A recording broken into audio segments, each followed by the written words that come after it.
Hi guys, welcome to my channel Ishanvi and mummy. Last video थोड़ा सा बिगड़ गया था कुछ कारण की वजह से, तो मैंने सोचा फिर से उस वीडियो को अच्छे से बनाते हैं और कुछ एडिशनल इन्फॉर्मेशन के साथ में।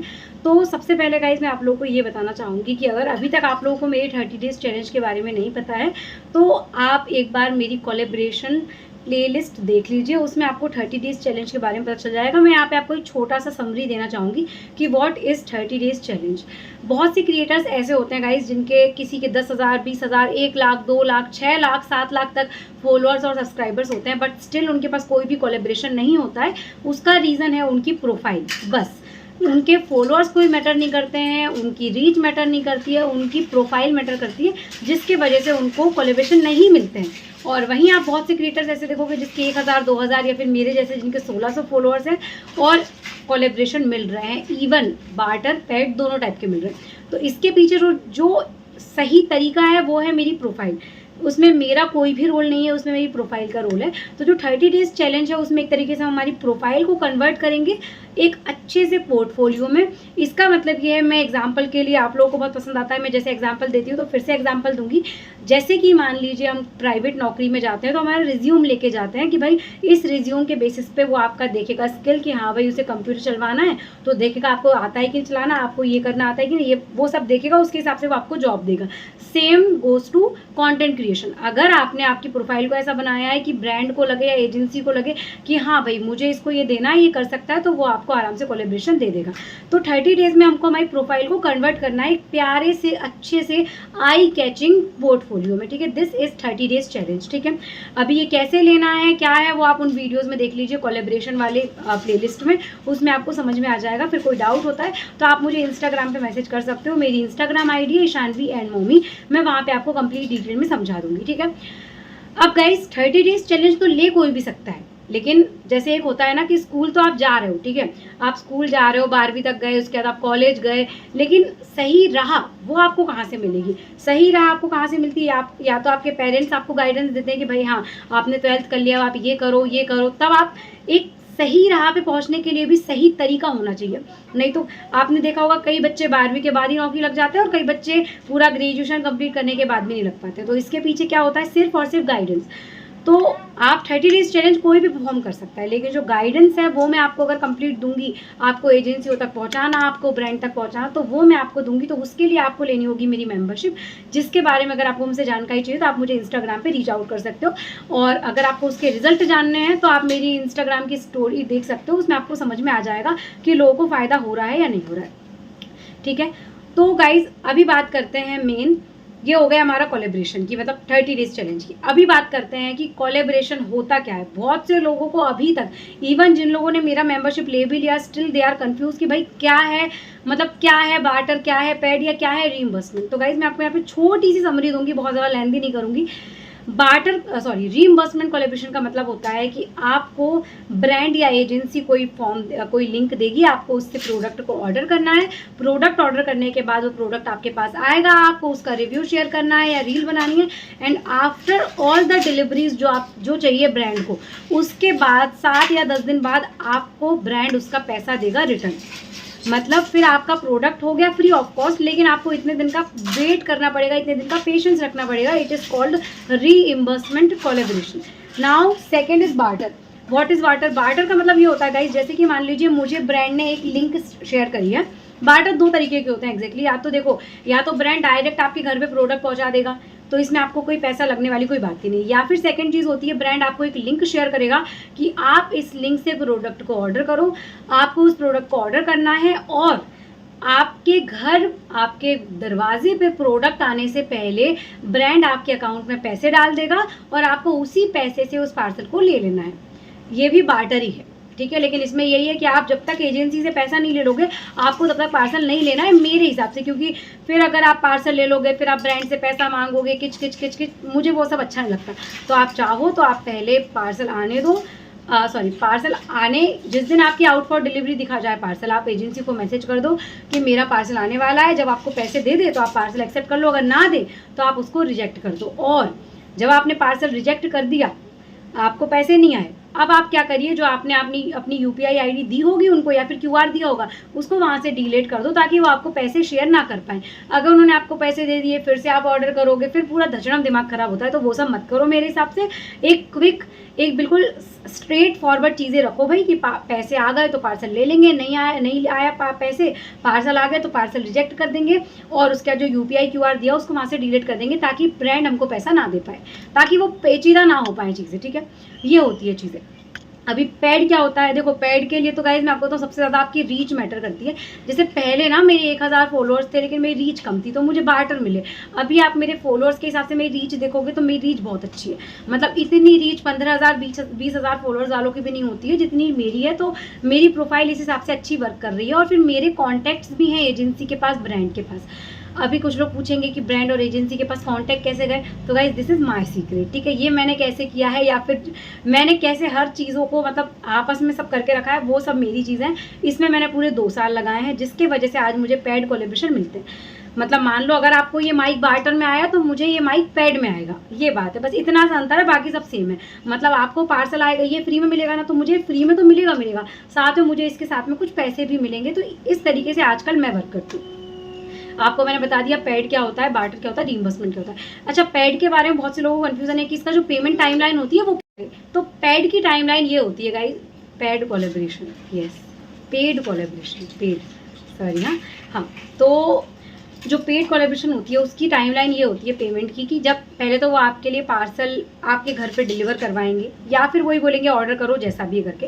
तो जैसे मैं अगर मान लीजिए फॉर एग्जांपल रील का भी चार्ज कर रही हूँ 2000 रुपये, मान लीजिए कोई भी जैसे .in की का ही पार्सल आया है तो मैंने पार्सल के साथ में मान लो 2000 की डिमांड करी और मुझे 2000 पे डील डन हुई हमारी, तो 1000 मैं उनसे पहले ले लूँगी और 1000 मेरी रील बनने के बाद जब मैं उनको दूंगी कि अब इसको आप अप्रूव कर लीजिए, जब वो अप्रूव कर देंगे तो उसके बाद वो मुझे 1000 रुपये डाल देंगे ताकि मेरा 2000 भी हो गया, पार्सल भी मेरे पास आ गया और अब मैं उनकी रील अपलोड कर दूंगी। तो this is how paid collaboration work, ठीक है।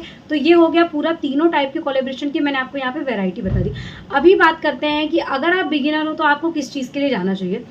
गाइज पहली बात तो मैं आपको सजेस्ट नहीं करूंगी कि बिल्कुल भी रीइंबर्समेंट लो, लेकिन अगर मान लीजिए आपको कोई प्रोडक्ट की नीड है, जैसे अभी एग्जांपल के लिए स्विस ब्यूटी के प्रोडक्ट आए हैं हमारे पास, वो रीइंबर्समेंट में, अगर आपको स्विस ब्यूटी के प्रोडक्ट पसंद है जैसे कि मुझे बहुत पसंद है तो मैं उसको रीइंबर्समेंट में ले लूँगी, क्योंकि जिस ब्रांड को मैं शोरूम पे जाके 2-2 हज़ार के सामान खरीद रही हूँ, अगर मुझे मान लो उसमें कुछ पैसा रिफंड हो रहा है तो क्यों नहीं भाई, तो मुझे उसमें कोई दिक्कत नहीं है। तो अगर आपको कोई चीज़ पसंद आई है, आपको सच में लेना है तो आप रीइंबर्समेंट के लिए जाओ, अदरवाइज आप रीइंबर्समेंट के लिए बिल्कुल मत जाओ, आप बार्टर के लिए जाओ। और जो मैंने शर्त बताई है, अगर पार्सल आने के पहले पैसे ना आए तो पार्सल को एक्सेप्ट मत करो, क्योंकि फिर चीज़ें पेचीदा होती है और फिर मज़ा नहीं आता। मतलब कहीं ना कहीं हमें कॉन्टेंट क्रिएशन में हमें इस चीज़ को लॉन्ग टर्म में करना है, तो अगर अभी से हम लोग फ्रस्ट्रेट होंगे या फिर ब्रांड के साथ में हमारी डील अच्छे से नहीं होगी तो ये सब चीज़ें आगे अच्छे से वर्क नहीं करेंगी, ठीक है। तो इस सबको ध्यान में रखते हो, पार्सल घर आने से पहले अगर पैसे आ जाएँ तो ले लो, नहीं आए तो उसको रिटर्न कर दो, ठीक है।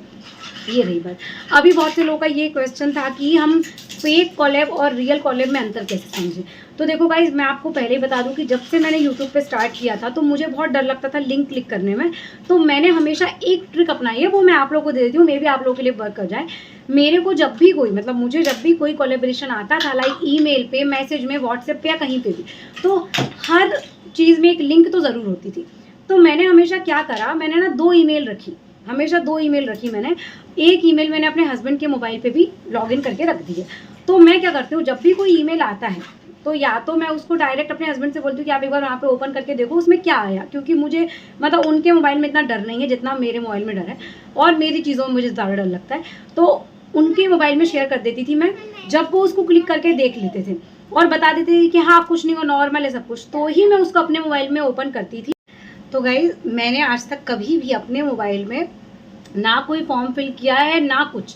मैं क्या करती हूँ, अपने हस्बैंड के मोबाइल में ही चीज़ें शेयर करती हूँ। उनके मोबाइल में मैंने अपनी इंस्टाग्राम की लिंक दे रखी है, अपने फॉलोअर्स काउंट वगैरह सब लिख देती हूँ। डेली रात में मैं अपडेट कर देती हूँ कि भाई हाँ आज मेरे इतने फॉलोअर्स गेन हो गए, तो वहाँ पे मैं अपडेट कर देती हूँ। और सारी की सारे फॉर्म मेरे हस्बैंड से फिल करवाती हूँ मैं, या तो, और अगर जैसे उनके पास टाइम होता है तो उनसे फिल करवाती हूँ, और अदरवाइज़ अगर वो घर पर हैं तो मैं उनके मोबाइल से खुद ही भरती हूँ। मैंने आज तक अपने जिस मोबाइल में मेरी यूट्यूब की आईडी है, मतलब इस मोबाइल में जिसमें मेरा ईमेल है यूट्यूब वाला, मैंने उसमें आज तक कोई भी हरकत नहीं करी है, क्योंकि मुझे ऑनेस्टली बहुत डर लगता है। और जिस चीज़ से मेरी इनकम है, जो चीज़ मेरे को मतलब रोजी रोटी दे रही है, मैं उस चीज़ पे कभी कोई खतरा नहीं आने दूंगी, इसलिए मैं बहुत ही सेफ्टी से चलती हूँ। तो मैं आपको भी यही सजेस्ट करूंगी कि अगर आपके हस्बैंड या भाई जो भी हैं, अगर आप अनमेरिड हो तो भाई या पापा जो भी हैं, उनके मोबाइल में आप ये सब चीज़ें करो। और इससे कोई बैंक अकाउंट का खतरा नहीं होता है। मेन ये रहता है ना कि हमारी जो आईडी है जिस पे हम इतने सालों से वर्क कर रहे हैं, उस पर कोई खतरा ना आए। तो मैं अपने लिए ये यूज़ करती हूँ। अभी बहुत से लोगों ने ये तो पता चल गया आपको कि फेक और रियल का कैसे समझो, तो वैसे समझो, ठीक है। अभी क्या होता है ना, कई बार आपको ऐसे भी होगा कि भाई आपको प्रोडक्ट आपके घर आ जाएगा, क्योंकि आप हर जगह पे अपना एड्रेस डाल रहे हो। कोई प्रोडक्ट घर आ जाएगा, आपसे सामने वाला डिमांड करेगा कुरियर की 1000 या 2000 रुपये देने हैं आपको। तो आप किसी भी चीज़ में पैसे मत देना। आप पहले वेरीफाई करो आपने सच में कोई चीज़ ऑर्डर करी है या नहीं करी है, तो ही आप लेना। क्योंकि ये गड़बड़ तो मतलब आप कंटेंट क्रिएटर हो या ना हो या जो भी हो, ये किसी के साथ भी हो सकता है। तो अगर आपके घर पे कोई पार्सल आता है और आपसे कहता है 1000-2000 रुपये देने, तो बिल्कुल भी मत देना, अगर आप जब तक आप कंफर्म ना हो जाओ। क्योंकि आप अपना हर जगह पे एड्रेस फिल कर रहे हो, तो बहुत चांसेस हैं कि आपके साथ बहुत तरीके के स्कैम हो सकते हैं। तो भाई सेफ्टी रखोगे तो कोई भी गड़बड़ नहीं होगी, लेकिन अगर सेफ्टी नहीं रखोगे तो बहुत कुछ गड़बड़। अगर आप इस जर्नी में आ रहे हो, लाइक आप कंटेंट क्रिएशन में आना चाहते हो, तो मैं आपको कुछ चीज़ें बोलना चाहूँगी जो कि आपको पहले से सीखनी पड़ेंगी। जैसे कि आपको ऑर्डर प्लेस करना आना चाहिए, आपको रिव्यू रेटिंग देना आना चाहिए, आपको रील बनाना आना चाहिए, आपको ये पता होना चाहिए कि हमें हमेशा बैक कैमरे से शूट करना है जब भी आप किसी प्रोडक्ट को दिखा रहे हो। क्योंकि ये सब चीज़ें ब्रांड देखेगा। ब्रांड को आपके लाखों फॉलोअर्स से, सब्सक्राइबर से कोई मतलब नहीं है, कोई मतलब नहीं है। मेरे टच में करंटली ऐसे ऐसे क्रिएटर्स हैं, आप यकीन नहीं मानोगे, ऐसे ऐसे क्रिएटर्स हैं जिनके 6 लाख, 7 लाख, 8 लाख फॉलोअर्स तक हैं, और उन्होंने अभी तक ना 1 रुपये भी नहीं कमाया है कोलैबोरेशन के थ्रू। आप समझ रहे हो ना 1 रुपये कमाना तो छोड़ो, उन्होंने आज तक कभी फ्री में एक पार्सल तक नहीं लिया है। उसका रीज़न सिर्फ है उनकी प्रोफाइल। क्योंकि अगर आपकी प्रोफाइल ही वैसी नहीं होगी तो आपको कौन उस चीज़ के लिए देगा ना। अगर मान लीजिए कि भाई, अगर मान लो कि मैं एक सिंपल सी बात कह रही हूँ, अभी जैसे मेरे पास साड़ियों के वो आए हैं कोलैबोरेशन, मुझे साड़ी के कोलैबोरेशन आए क्यों? क्योंकि मेरी प्रोफाइल में कोई साड़ी में पिक्चर होगी जो कि किसी ब्रांड को अच्छी लगी होगी, तो उन्होंने मुझे अप्रोच करा, मैंने उनसे डील डन करी, अब मुझे साड़ियाँ फ्री में आएंगी। अगर मान लो मैं साड़ी भी पहन रही हूँ तो वो भी तरीके से नहीं पहन रही हूँ, सूट भी पहन रही हूँ वो भी तरीके से नहीं पहन रही हूँ, मेरे चेहरे के फीचर ही किसी को समझ में नहीं आ रहे हैं, मेरे बोलने का तरीका किसी को पसंद नहीं आ रहा है, तो मुझे कोलैबोरेशन कभी नहीं मिलेगा। आप में एक ना एक स्किल ज़रूर होना चाहिए। जैसे करंटली मेरे पास जो ज़्यादातर आते हैं कोलैबोरेशन, वो आते हैं मेरे बोलने के कारण। मतलब ब्रांड को चाहिए मेरा बोलना, मैं जो बोल रही हूँ, मैं जिस तरीके से चीज़ें प्रेजेंट करती हूँ, उनको चाहिए वो। मुझे जितने भी कोलैबोरेशन आए हैं, बल्कि मतलब मुझे अच्छे अच्छे कोलैबोरेशन आ गए हैं जिनका मतलब बहुत से लोगों का ये भी डाउट था कि दीदी हम किस तरीके से बात करें। तो मैं आप लोगों को पहले ये चीज़ समझा चुकी हूँ।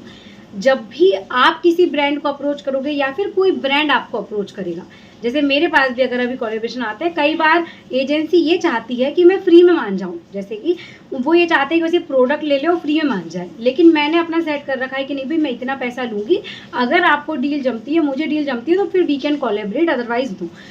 अगर आप कोई भी एजेंसी, जैसे वो तो हर कोई यही चाहता है जितने कम में हो जाए उतनी अच्छी बात है, और अगर फिर नहीं मानेगा तो फिर करना ही पड़ेगा ना। तो सेम वैसे ही, और जब भी कोई ब्रांड या एजेंसी आपसे बात करती है या फिर आप उनसे बात करते हो, तो हमेशा ब्रांड या एजेंसी आपको पहले रीइंबर्समेंट में पहले वो करना चाहेगी। आप उसके लिए अप्रोच कभी मत होना। आप बोलना हमें बार्टर चाहिए, जब वो बार्टर में कन्वर्ट हो जाए तो फिर आप उसके साथ वर्क करो, और फिर जब उसके साथ आप 1-2 कोलैबोरेशन कर लो, तो फिर आप उस ब्रांड या एजेंसी को ये बात कह सकते हो कि क्या मैं अब थोड़ा सा कमर्शियल चार्ज कर सकती हूँ। अगर वो हाँ कहते हैं तो ठीक है, नहीं कहते हैं तो कोई बात नहीं, लेकिन सीढ़ी इस तरीके से ही काम करेगी आपकी। तो गाइज, जब आप किसी ब्रांड के साथ कोलैबोरेशन करते हो तो उसके पहले आपको जो बेसिक चीज़ें पता होनी चाहिए वो यही है, कैश ऑन डिलीवरी क्या होता है, प्रीपेड क्या होता है, उसके बाद रिव्यू क्या होता है, रेटिंग क्या होता है, स्टार देना क्या होता है, अमेज़ॉन की प्रोफाइल एलिजिबल है या नहीं है, फ्लिपकार्ट की प्रोफाइल एलिजिबल है या नहीं है, उसके बाद बार्टर क्या होता है। ये सब चीज़ें मैंने आपको समझा दी, ये ही चीज़ें आपको बेसिक पता होनी चाहिए। अगर आपको ये बेसिक चीज़ें पता है तभी आप किसी ब्रांड या एजेंसी से बात कर पाओगे, नहीं तो गाइस बहुत डिफिकल्टी होगी। तो जब भी आप अगर इस कंटेंट क्रिएशन में आना चाहते हो तो पहले थोड़ा सा बेसिक नॉलेज लो, क्योंकि वो बहुत ज़रूरी है। एंड गाइज आपको ये वीडियो थोड़ा अधूरा सा लग रहा होगा क्योंकि एक क्लिप ना डिलीट हो गई थी मेरे हाथ से। तो मैं यहाँ पे आपको ना ये बताती हूँ कि अमेज़ॉन पे आपकी प्रोफाइल कैसे चेक करनी है आपको, कि आप एलिजिबल हो या नहीं। तो आपको सबसे पहले अमेज़ॉन खोलना है, नीचे यू लिखा होगा वहाँ पे क्लिक करना है। एंड यू क्लिक करने के बाद आपको वहाँ पे ऊपर आपकी प्रोफाइल दिखेगी। हो सकता है कि ये प्राइवेसी के कारण मेरा ना दिखाओ। उसको क्लिक करने के बाद आपको यहाँ पे ऐसे ऐसे डिटेल्स आएंगी। आप इस तरीके से चेक करना, जब भी आपसे कोई ब्रांड मांगता है कि आपकी अमेज़ॉन की प्रोफाइल एलिजिबल है या नहीं हमें बताइए, तो आपको उनको ये स्क्रीनशॉट देना होता है ताकि वो देख सकें, मतलब देख सकें कि आप एलिजिबल हो या नहीं हो रिव्यू देने के लिए। क्योंकि स्टार्टिंग में आपको रिव्यू वाले वो मिलेंगे, तो उस हिसाब से ये आपको जानकारी होना बहुत ज़रूरी है। और हो सकता है कि इसमें एक आध स्टेप मिस हो गई हो शायद मेरी प्राइवेट जानकारी के कारण, बट हाँ आई होप आप समझ गए होंगे। यू पे क्लिक करना है, ऊपर आपका नाम दिखेगा उस पर क्लिक करना है। एंड देन प्रोफाइल पे जाके आपको यहाँ पे जितने भी आपने प्रोडक्ट परचेस किए होंगे वो सब दिखेंगे। और कभी भी किसी प्रोडक्ट का फ्री में रिव्यू मत देना, क्योंकि आपका रिव्यू देने की फिर जो काउंटिंग होती है वो कम होती जाती है, ठीक है। तो जो आप जिस चीज़ का आपको प्रोडक्ट फ्री में मिले उसी का रिव्यू देना। तो जैसे आप देख सकते हो यहाँ पे मुझे जिसका रिव्यू देना होगा मैं यहाँ पे दे दूँगी, और इस तरीके से अपनी प्रोफाइल, तो आप भी ऐसे चेक कर सकते हो कि आपका अकाउंट एलिजिबल है या नहीं है। और thank you for watching this video guys.